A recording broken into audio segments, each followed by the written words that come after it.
भाई वर्षा हूँ भद्रक एक्स मांडू कारण जिते देख भद्रक वर्षा हूँ एबे वर्षा ହେଇକି ଗଲା ପୁଣି ବର୍ଷା ହଉଛି ଏବେ ଦେଖିବ ମୋ ପଛପଟେ ପୁରା ତ ବର୍ଷା ଉଠେଇକି ଆଇଲାଣି ପୁଣି ଢାଳିବ ବର୍ଷା।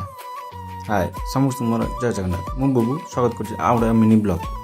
ଅଧିକା ବଡ଼ି ପାଣି ହେବା ଯୋଗୁଁ ଆମ ବିଲରେ ତଳା ଥିଲା ତାକୁ ନଷ୍ଟ ହେଇଯାଇଥିଲା। ତ ଯାହା ଯେତିକି ଥିଲା ତାକୁ ଆମେ ନେଇକି ପଳେଇ ଆସିଥିଲୁ। ତ ଆମେ ଛାତ ଉପରେ ରଖିଥିଲୁ କାରଣ ଛାତ ଉପରେ ରହିଲେ ଟିକେ ଭଲ ପାଣି ଖାଇବ ବର୍ଷାରେ ଭିଜିବ। ତାପରେ ଦେଖିଲେ ଏଠି ଆମ ଗାଁରେ ଗୋଟେ ବାଳୁଙ୍ଗା ଟୋକା ଲାଗୁଛି ବୋଧେ ମାଛ ଧରିବାରେ ବ୍ୟସ୍ତ ଅଛି ଲାଗୁଛି ନାଳ ହିଁ ସଫା କରୁଥିବ କାରଣ ତାଙ୍କ ସେପଟେ ପାଣି ଅଧିକା ହେଇଯାଇଥିଲା। ତାପରେ ଘରୁ ବାହାରିକି ଆସିଲା ଦେଖିଲା ବେଳକୁ ଆମ କାଳୁ ଗୁଆକ ଛିଡ଼ା ହେଇଛି କାରଣ ଇଏ ଏମିତିଆ ଗୋଟେ ଷେଣ୍ଢ ଯାହାକି ଟୋଟାଲି ଗାଁ ସାରା ବୁଲିକି ଖାଇବ, ଛକରେ ବୁଲିକି ଖାଇବ। ଡେଲି ମୋ କତିକି ଆସିଲେ ମୁଁ ତାକୁ ଦୁଇଟା ଲେଖା ରୁଟି ଦିଏ ଡେଲି ଖାଇବି। ପୁଣି ବାହାରିଗଲେ ଟିକେ ମାର୍କେଟ ଆଡ଼େ ବୁଲିବା କାରଣ ଟିକେ ମାର୍କେଟ ଆଡ଼େ ନ ବୁଲିଲେ ଭାତ ଭଜା ହେବନି ଭାଇ, ସେଥିଲାଗି ଟିକେ ମାର୍କେଟ ତ ଯିବାକୁ ପଡ଼ିବ। ତାପରେ ଟିକେ ରୋଡ଼ ଆଡ଼େ ବୁଲିବାକୁ ପଳେଇ ଆଇଲି। ଏଇ ଯେଉଁ ଦୂରରେ ଗଛ ଲାଗୁଛି ସେଇଟା ହେଉଛି ଆମ ଗଛ ଏବଂ ତା ଚାରିପଟେ ହେଉଛି ଆମ କିଆରି। ବଡ଼ି ପାଣି ଆସିବା ଯୋଗୁଁ ଆମ କିଆରିରେ ସବୁ ଧାନ ଯେତିକି ଲଗା ହେଇଥିଲା ଗଛଟା ସବୁ ତଳା ନଷ୍ଟ ହେଇଯାଇଛି। ଆଉ କିଛିଟା ଯାହା ସବୁ ତଳା ବଞ୍ଚିଥିଲା ତାକୁ ନେଇକି ଆମେ ଘରକୁ ନେଇ ପଳାଇଥିଲୁ। ଭିଡ଼ିଓ ଫାଷ୍ଟରେ ଦେଖିଥିଲି। ଇଏ ହେଉଛି ଆମ ଗାଁର ସାଇନ୍ ବୋର୍ଡ଼ ଏବଂ କାରଣ ସେ ହ୍ୟାଣ୍ଡିକ୍ୟାପ୍।